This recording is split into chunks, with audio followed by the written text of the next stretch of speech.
This is the Bookshelf Challenge, where I challenge myself to read all of the books on my bookshelf. All right, just got done reading another book. Okay, this is Final Friends, The Party and the Graduation. Now, Final Friends was a young adult suspense novel series from in the 1990s by Christopher Pike. So in the 90s, if you ever walked into a store like Drugtown, Pomida, or Ben Franklin's, and you looked at their book section, you probably saw books like this there. This is part 3 in the Final Friends series. I got it at a book fair, and before I could read this one, I had to read the first 2, which I got in this book. This book was 3 books in one. I read 2 of them, The Party and the Graduation. Okay, so book 1, The Party. It's all about the setup, introducing all of the characters, establishing the storylines. They're going to be part of the trilogy. Basically, you have these 2 high schools in California that are coming together. So you've got the one student from the school that closed down going to this new high school.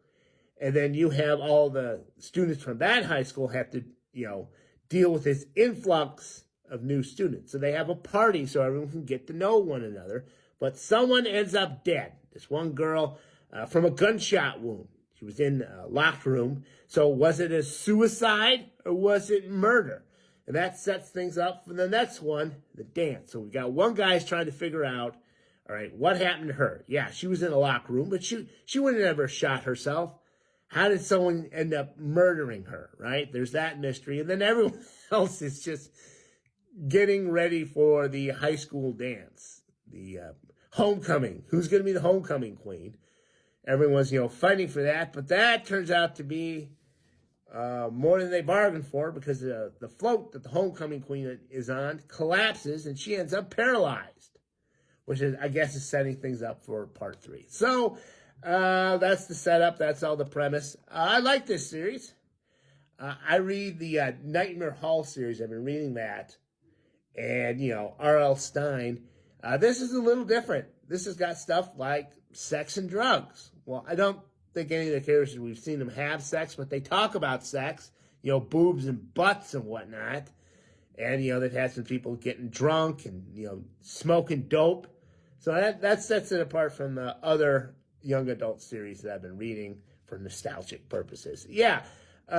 One other thing I could kind of appreciate is, unlike R.L. Stine, the Nightmare Hall series, they don't think they need to have spooky stuff happen every fucking second.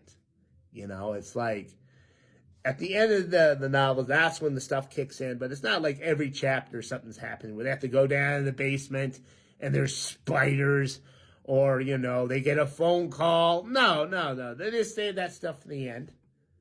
And then, this is normal high school stuff. One girl, she might be pregnant. One girl's trying to get a guy to like her. Stuff like that. Anyway, that was the first 2 novels. I am hooked. I am moving on to the third one, and I'll give you a review on that when I'm done.